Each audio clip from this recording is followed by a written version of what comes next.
In this video, we're talking about the Arms Accordion Monster. So the Arms Accordion Monster is not the most dangerous monster. He's kind of annoying because he'll grab you like this. The best way to deal with him is if you have a shock stick. You can just hit his arms while they're trying to pull you into him. He will do some pretty hefty damage on you if he gets you close enough, so it works kind of like the Harpoon monster. But other than that, though, he's vulnerable to the shock stick, as you can see there. He gets slowed down quite a bit by the goo ball. Other than that, he's not really super dangerous. In this area, it could end up going bad because we have a flicker close by, so if we get grappled by him and can't escape, then and the flicker shows up, it could be a problem. But typically, though, with the Arms monster, you can just hop away from him if he gets a hold of you, and that'll help you escape as well.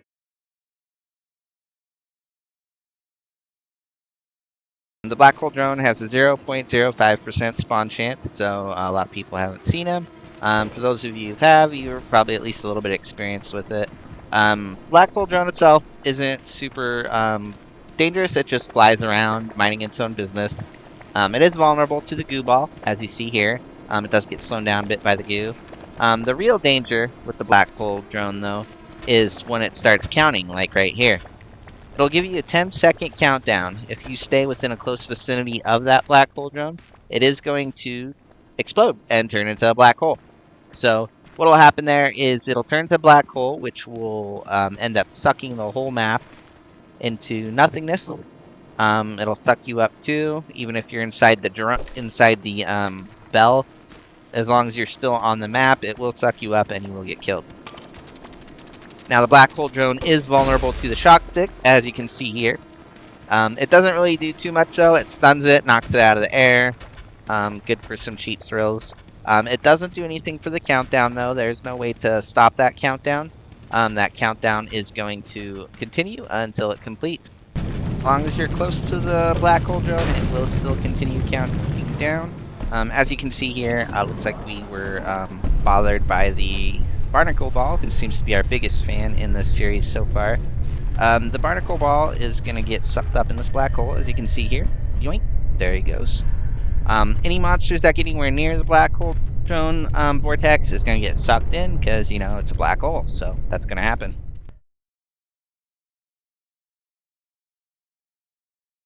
In this video, we're going over the button robot.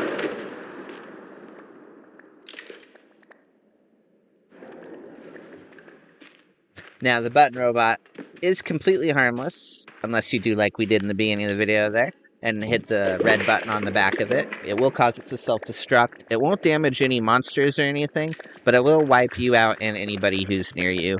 There's no way to survive it. It's just pretty much game over. Now, you can hit it with the shock stick and slow it down with the goo ball if you want, but it doesn't really serve much purpose.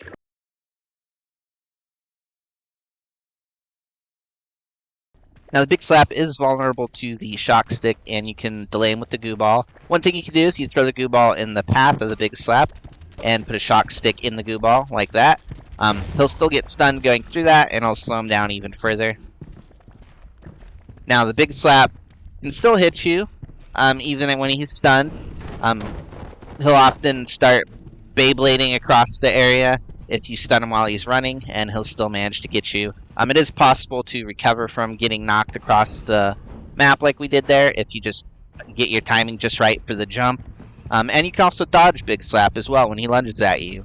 That is a little bit trickier, though, because most of the time the Big Slap will still just manage to clip you and send you flying, and the ragdoll effect will make it to where you can't recover in time. But if you get the timing right, you can manage it.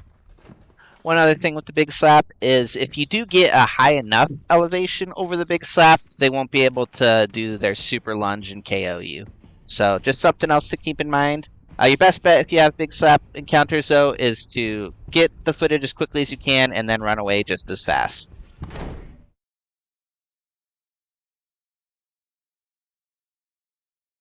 Anybody who's played Content Warning, you're probably at least a little bit familiar with the Slurper. It's kind of a pain in the ass. The best way to avoid the Slurper is whenever you're going down any hallways where there's a ceiling or anything like that, especially with archways, make sure you're looking up at least a little bit. towards the ceiling. That way you can spot him before you run into its little grabby hand down here, which you can sort of see right there. If you are unlucky enough to get caught by the Slurper and you're playing solo, there's a chance if you're in a small enough hallway like this one that you might be able to bounce an object off the wall and have it hit the Slurper while you're dangling. It's not very likely though, and more than likely it's just going to end your run. If you are playing with other players though, all they have to do is just throw an object up towards the Slurper, and then that will get it to drop you, and then you'll be free, and you won't have to worry about it. One thing that can happen, which is an incredibly rare thing when it does happen, is the Slurpers can sometimes grab other entities, like the streamer and whatnot. If you happen to go around a little grabby hand for the Slurper and you lead a streamer into it, there's a chance that the Slurper might snatch up the streamer, and then you'd kill two birds with one stone.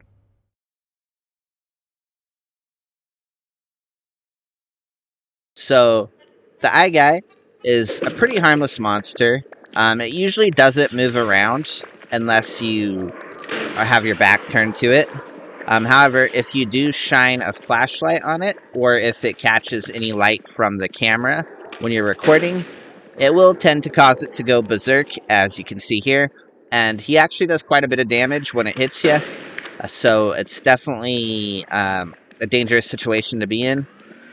The main cases where the Eye Guy becomes a real problem is if you're in a very dark area and you don't happen to notice him, you have your flashlight glowing, and then you happen to catch him with the flashlight, then he'll easily charge you and do massive amounts of damage. But other than that, though, the Fly Guy is pretty harmless. Like I said, it's vulnerable to the shock stick, it's vulnerable to the goo ball.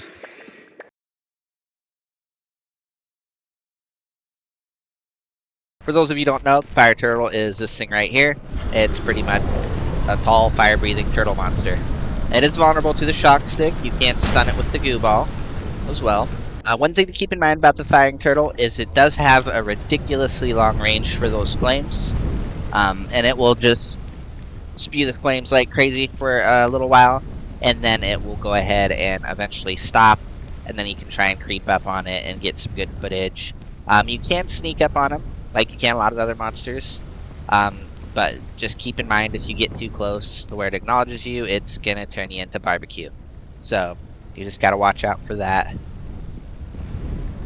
One of the biggest problems with fire turtles is, especially if you're running away from other monsters at the time, it's really hard to sort of navigate, and especially if you get hit by a fire turtle, because fire turtle can actually hit you through walls too, which is something that's kind of crazy.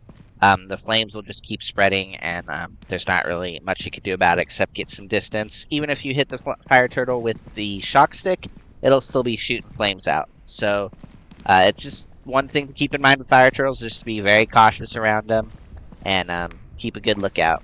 And just keep your ear out for the heavy thudding noise that they make, and then that's a good way to survive.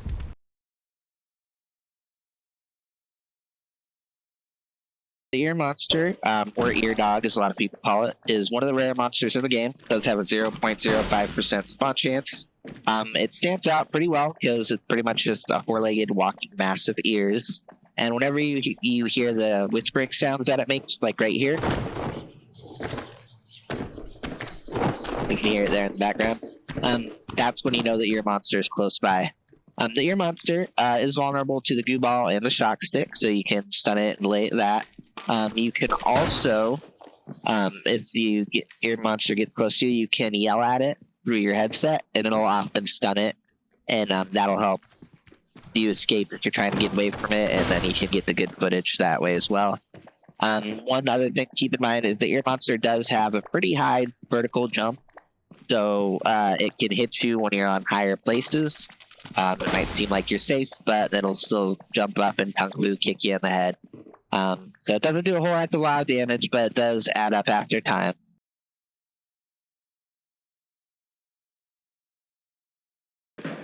The gun dog's biggest danger is it has incredibly long range with its little laser turret that it has on top there.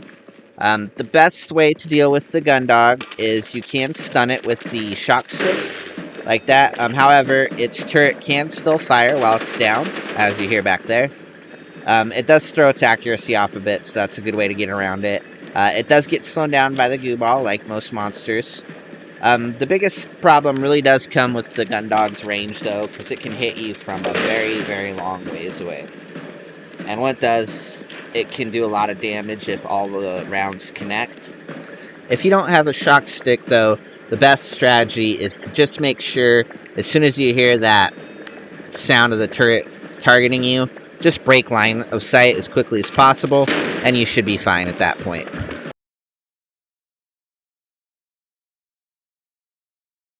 We're doing a video about the bomber. Now, for those of you who don't know, the bomber is this guy right here who's hopping around.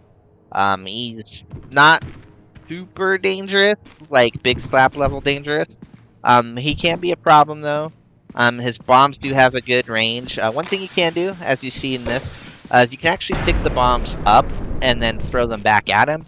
Now that won't do any good because the bombs don't like damage enemies or anything in the game. So it doesn't really do much good there other than just to get it out of the way. Or you can get some extra footage and comments if you're playing with friends and they record you holding the bomb and then getting blown up. So that's one thing that you can do. Another thing to keep in mind with the bomber is they do have, as you see, they do have a good range on the bombs. You're going to want to avoid trying to hide behind obstacles for the bombs because those bombs will get you through the walls. One thing you can do with the bomber is you can actually trap him with the goo ball, like I did just there. While it's not going to completely immobilize him, it'll slow him down, and it'll slow his throwing speed also, which is a little bit more efficient. Gives you a little more time to run away and escape. And it also slows him down where he's not hopping around everywhere, because he can't close that distance that he has with you pretty quick, and that can cause a lot of issues. Best method I've found for dealing with the bomber is right here. If you run up to him like that, or he gets close enough to you, he'll start glowing. He'll activate the bombs all over his body, and he'll self-destruct, trying to take you out. The best way to really get rid of him like that is run up on him really quick. Make sure you have a good stamina bar left over afterwards for your escape, and then just get away as quickly as possible when he starts glowing, because he will start hopping after you, which can be a pain in the ass. Alright, so like I was saying, you can bait the bomber into self-destructing. As you can see, he's glowing here. A good strategy if you have the shock stick is do like I did there. Just hit him with that shock stick while he's glowing. He won't be able to move, but he'll still have the little timer ticking for the self-destruct. It's about 3 seconds, maybe 2.5. And that'll give you time to get away and not get blown up and lose all your valuable footage.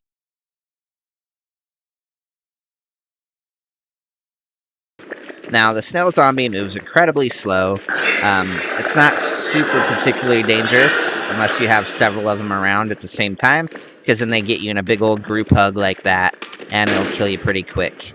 You can stun them with the shock stick. They're vulnerable to the goo ball to slow them down even further. They will kind of follow you for a while, so they do get kind of annoying. You just want to make sure to keep an eye out behind you, and you should be safe in dealing with the snail monster.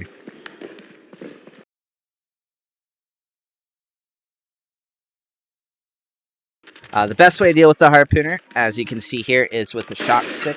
Whenever he hits you with that harpoon, he'll start reeling you in, and if he gets close enough to you, then he'll end up like kicking you across the map, and a lot of time it only takes 1 or 2 kicks to wipe you out. Another strategy for dealing with the Harpooner is if you get once you get hooked by him, if you jump around an obstacle like we were doing there, it'll cause the line to break, and then you can escape. And one fun fact about the Harpooner is what we did right here. This is a lot trickier to do, and it doesn't happen all the time. But what'll happen is if you time it just right when the Harpooner launches his harpoon, and you throw a shock stick at him like we did there, it'll cause him to glitch out to where he can't do anything. So it completely removes the Harpooner from the game, essentially.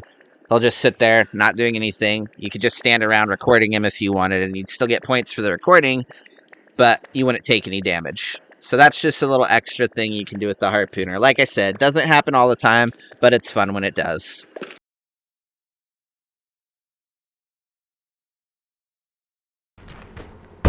The Puffo isn't necessarily one of the more dangerous monsters in the game.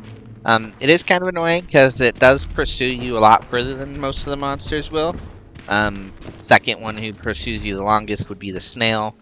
But they will follow you around, and they usually only show up on some. I mean, they'll show up in all the stages, but they're more common on the lowest levels, where you know, like right here, where we only need to get 3,000 views to clear the 3 days. They're a lot more popular on these lower tier runs. Like most monsters, Puffo is vulnerable to the goo ball and the shock stick. You can hit him with both of them.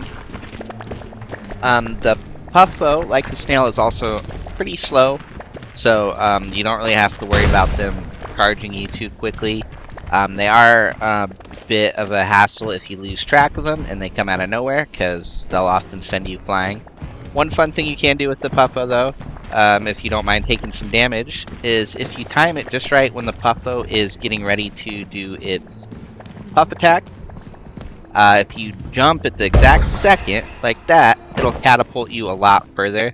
It's a good way to get some distance. Sometimes you can actually use it to get to higher elevated areas that you regularly wouldn't be able to get to.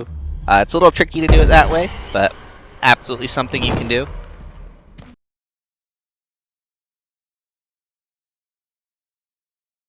Now, the best way to get away from him when you encounter him is listen out for the loud thudding that he makes when he moves. You hear it right here when he runs away. Yeah, he has a pretty distinct sound, as you can tell there. He'll show up, and if you just get some elevation on him, usually he'll get you protected from him. Another thing you can do is you can hit him with the goo ball, and that'll slow him down like it does most monsters. Pretty useful with him because it prevents him from catching up to you because he moves pretty quick. It's a really big problem, especially if you're around other monsters, as we were in the beginning of the video, because you get ragdolled for a little bit, and in cases where, like, the fire turtle's around, it roasts you. One thing you can also do, when he picks you up like that, if you have the shock stick, you take whatever controller you're using, mouse, keyboard, mouse, controller, or whatever, and just move it around a lot. Move the shock stick around, make sure it's going. And then a lot of time, it'll actually glance him and hit him, and it'll stun him, prevent you from getting thrown across the plate.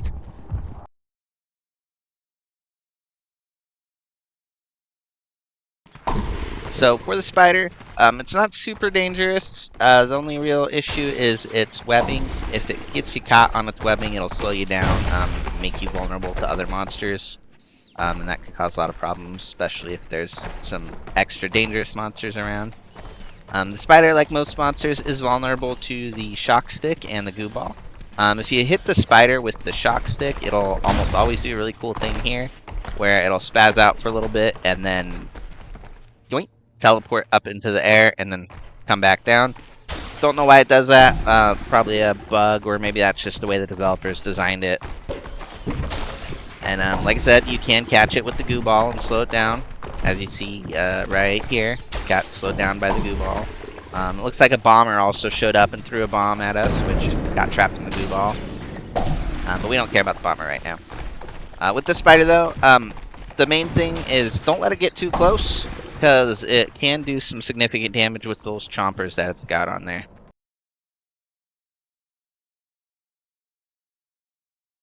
In this video, we're talking about the Mouthe, the little screaming gremlin guy.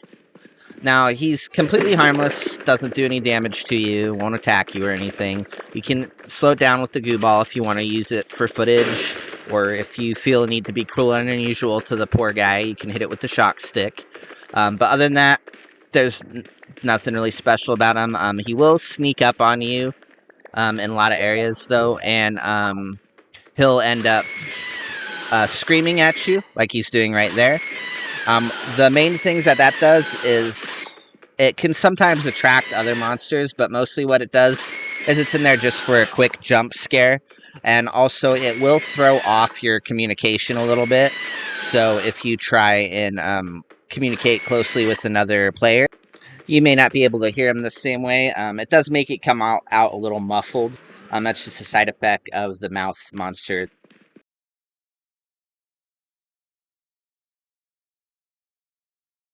Now this guy right here is the Snail Spawner. So what he'll do is he is vulnerable to the goo ball, as you can see there. He's also vulnerable to the shock stick, like most monsters. The Snail Spawner, what he does is he mostly only shows up on the some of the higher level runs. It's pretty rare if you see him on a low tier. But what he does is, as you can see here, he spawns dozens and dozens and dozens of snails. Now, the Snail Spawner himself doesn't have anything that he does for damage. He's not going to attack you or anything like that. He just sort of hovers around you and whatnot. The only things that will attack you are the snails that he spawns. And as you can see, he spawns a lot of freaking snails.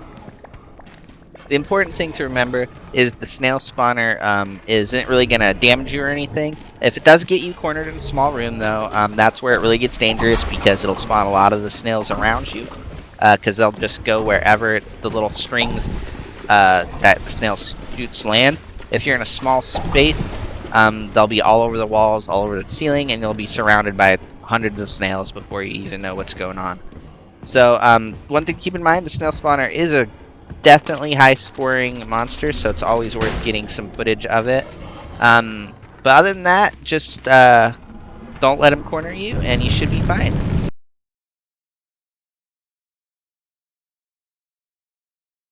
The Flicker is a pretty rare entity that pops up on the map. It is completely invisible until it spawns, like it's about to here. If you ever get caught in the gaze of the Flicker, just remember to turn away as quickly as you can, especially when the room turns red like that. You can also view the Flicker with selfie mode in your camera, that way you don't die. You can often tell the Flicker's around by the staticky electric sound if you see the lights flicking. Also, if doors close by are opening and there's no one around opening them, that's a good indicator as well. The Flicker is vulnerable to the shock stick and the goo ball. It is kind of hard to track him down and hit him with it though, but you can do it. The best way is if you see the Flicker sort of taunting you, where it sort of blinks in and out of existence, which it'll do a few times before it attacks. That's a good spot where you can sort of track its movements, see where it's going, and then you can hit it with the shock stick if you want to, and things like that. If you get caught by the Flicker and you don't turn away immediately, you're sort of stuck in sort of eye contact with it. One thing you can do, which you'll see here, if you violently move the mouse or controller around, you can often break the gaze of the Flicker, like I did right there. That'll prevent you from dying. One thing to remember with the Flicker is you will spend a lot of time trying to track him down, so it's very important to monitor your oxygen levels and whatnot, because as you see, we're about to run out of oxygen and die here.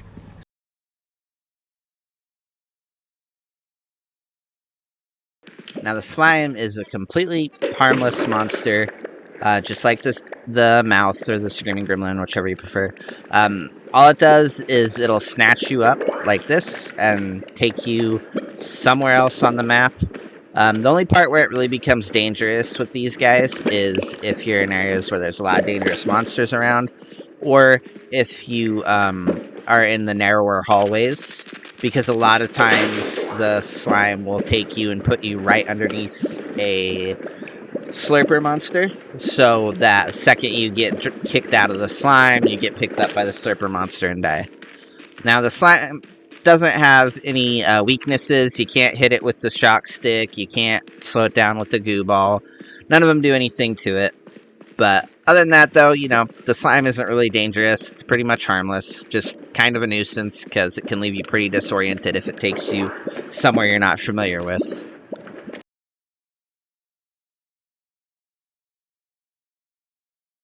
We are going over Snatcho, which is by far one of the most dangerous encounters in the game, especially if you're playing solo.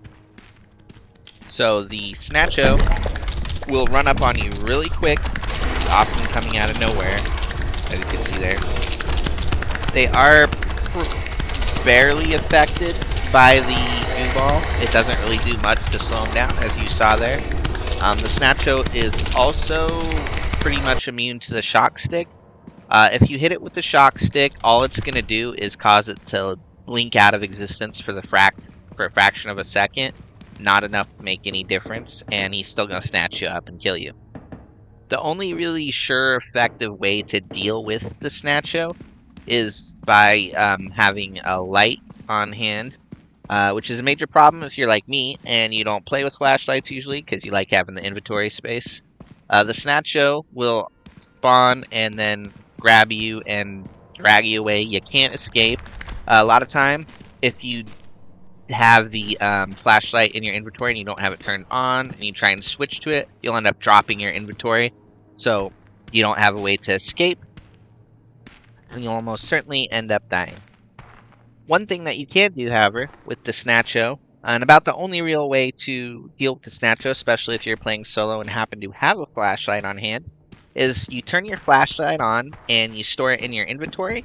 So just leave it on and then shift to like the camcorder or something like that. While the flashlight's in your inventory running, it won't be using any battery life, so it can just stay running. Because this way, if the Snatcho happens to grab a hold of you, you can go through your inventory really quick, and the Snatcho will cause you to drop anything in your inventory. But if you have a flashlight that's turned on, there's a good chance that the flashlight will fall out of your inventory and land, and then the beams of light will break you free of the Snatcho, and you'll be able to escape.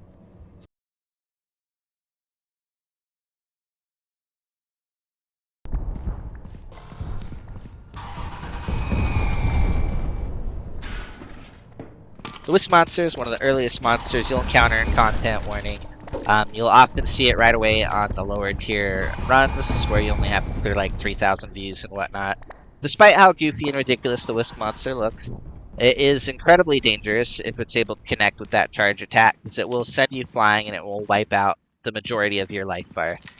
However, fortunately, the Whisk Monster is terribly inaccurate, and as long as you're paying attention and time it when it charges you, you can just sidestep and avoid it. You can also hit it with the shock stick when it's running at you, like that, and of course they are vulnerable to the goo ball, so that'll help slow them down. So one thing to keep in mind is the Whisk Monster will typically charge at you twice. On the third time, it will do sort of a slow-mo faint charge, and then it'll go in a different direction. In that case right there, we interrupted it with the shock stick, so it sort of resets that 2-charge count.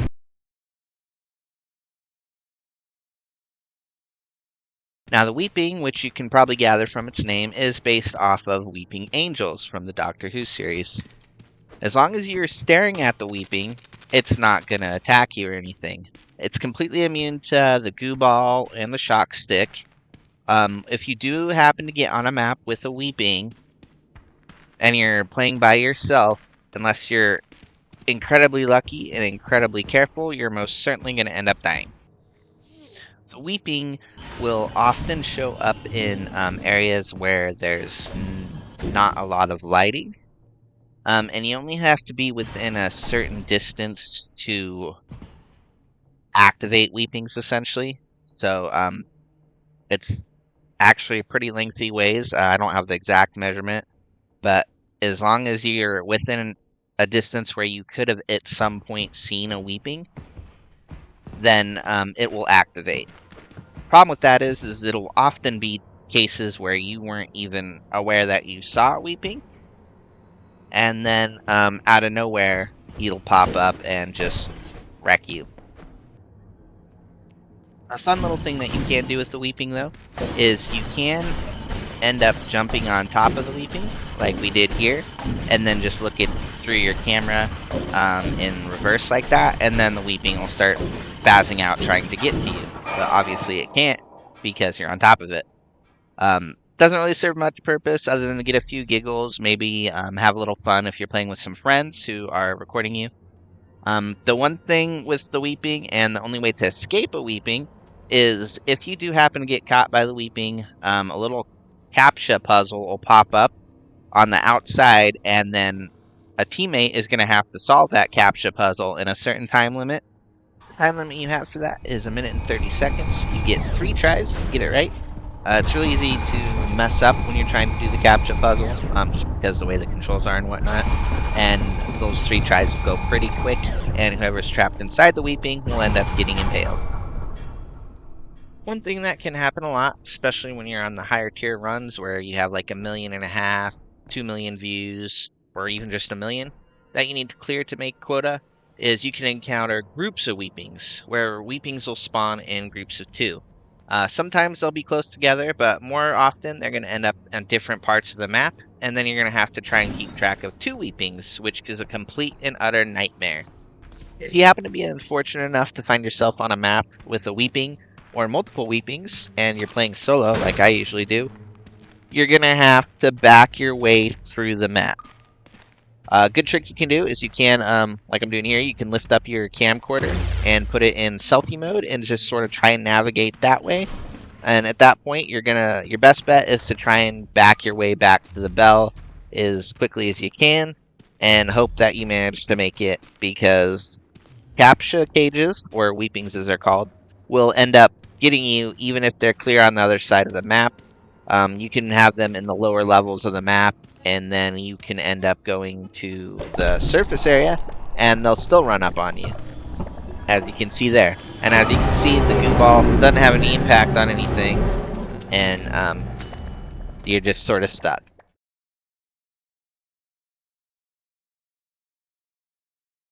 We're dealing with the worm monster. Now, the worm monster is this guy right here.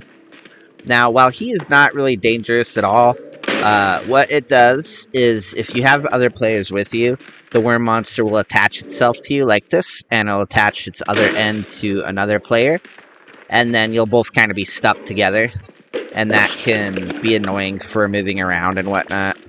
But other than that, the worm monster is completely harmless.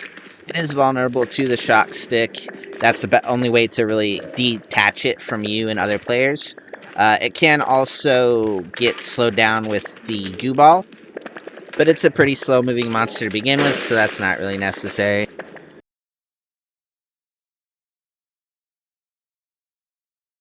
Now in this video we're going over the Mime, which is one of the rarer monsters in the game. He's not as rare as like, say, Cam Creep or something like that, but he's definitely uncommon. You only really see him at some of the higher levels. He'll pop up sometimes down on the lower tiers. But the main thing to remember with the Mime is that his phasing in and out that he does there is actually a bit on the deceptive side, because he can close the gap between you and him pretty quick. It may seem like he's far away, but then he'll phase and be right in front of you. And if you do get hit by the Mime, it will almost always be a one-shot kill. So that's something to keep in mind.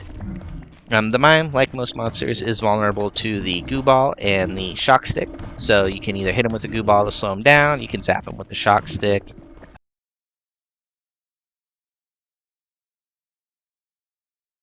The reason that the Camp Creep is so rare, and how you almost never see any footage of it, especially online and whatnot, is because the only way to see the Camp Creep is in the camcorder.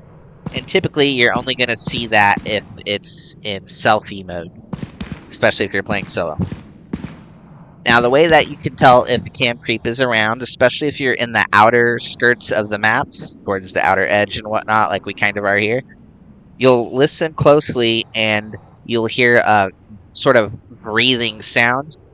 And then when you hear that, go into selfie mode and you'll see the Camp Creep.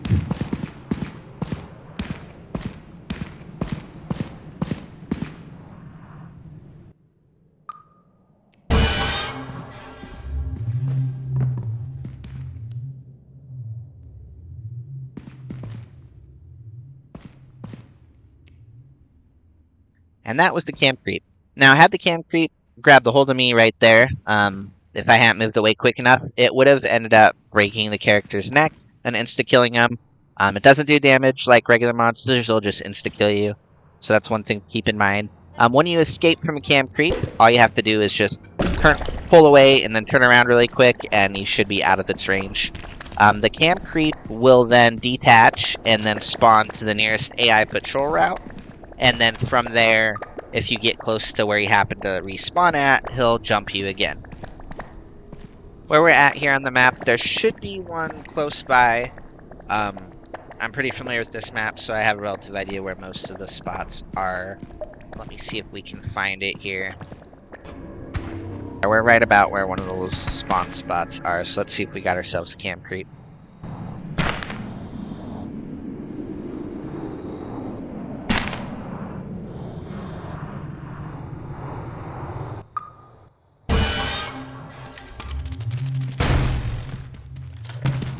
Yep, as you see there, we did have the camp creep close by. And you can hit him with the shock stick, as you saw there. He may still be close by, though. Oh, yeah, there he is. He's trying to get us. And there he goes. Now he's probably going to head back to the nearest, to a different spawn point. Probably a little bit further away. Oh, no, looks like he actually is still here. Oh. Persistent. Alright, so looks like he's probably gone now. Let me see here. Yeah, no heavy breathing. So he's probably moved to the other spawn point at this point. But anyways, with the camp creep, like I said, you can't really hit them with the goo ball because you have to predict exactly where they're going to be, and that's pretty hard to do. For the shock stick, though, you can hit them with that if you time it just right.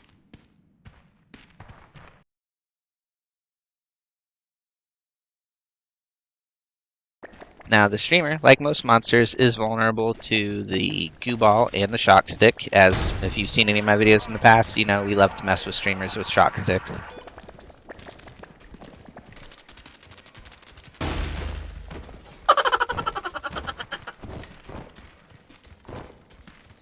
Now, the best way to go about avoiding streamers is if they do happen to see you, and you don't happen to have shock stick or goo balls or anything like that, you can just get a little bit of elevation on them, like we did here, and then they'll just run away shortly after.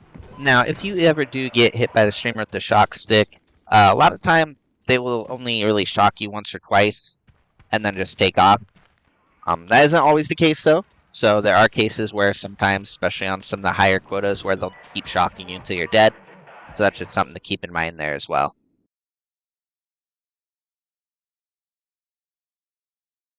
Now, the Knifo is a pretty common enemy that you'll encounter in content warning.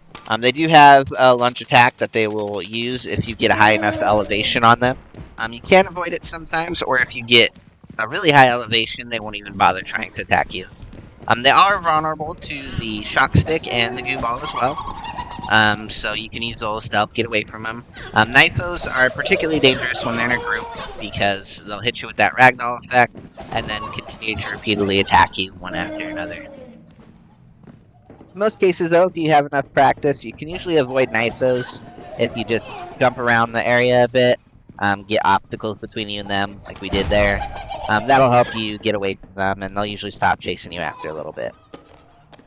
One thing to keep in mind, though, is the Knifos can be pretty sneaky, so you just want to make sure that you keep an ear out for their demented little giggle, and then you'll know they're close by.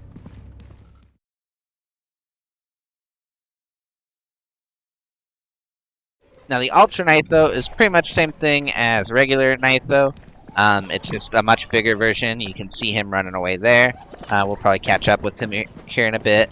One thing about the Ultra Knifo is they are considered one of the rarer monsters in the game, if not one of the rarest. Probably second to the Cam Creep.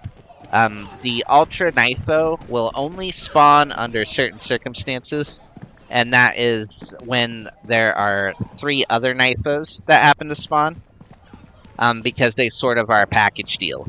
All 4 of them will end up spawning at the same time. The Ultra Knifo will do the same attack pattern pretty much as a regular Knifo. They are taller, so they can't get into smaller spaces like the regular Knifo. They do have a lunge attack, just like the regular Knifo, and they can also just kill you just as quick.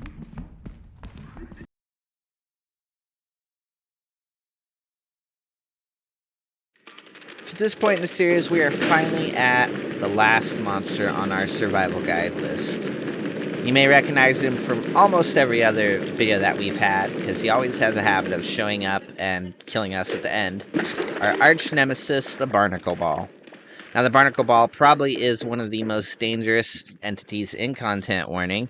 Probably even a little bit more dangerous than Big Slap, because he can hit you with that gas there if you get a high distance on him.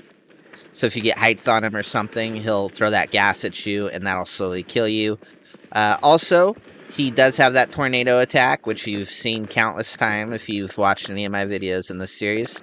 You'll see that he usually sucks us in with that and wipes us out. The best strategies for the Barnacle Ball is to try and hit it with the shock stick before it does that twirly attack, because that twirly attack will still suck you in even while he's stunned. It is vulnerable to the goo ball. Another thing you can do with the Barnacle Ball is you can just run away as quickly as possible and have like an obstacle or a barrier or something like that between you and it when it starts doing that tornado attack. And that will end up getting him taken care of, and you won't have to worry about getting wiped out by that tornado attack. Thank you all, everyone who's watched this series. I'll see you in the next video.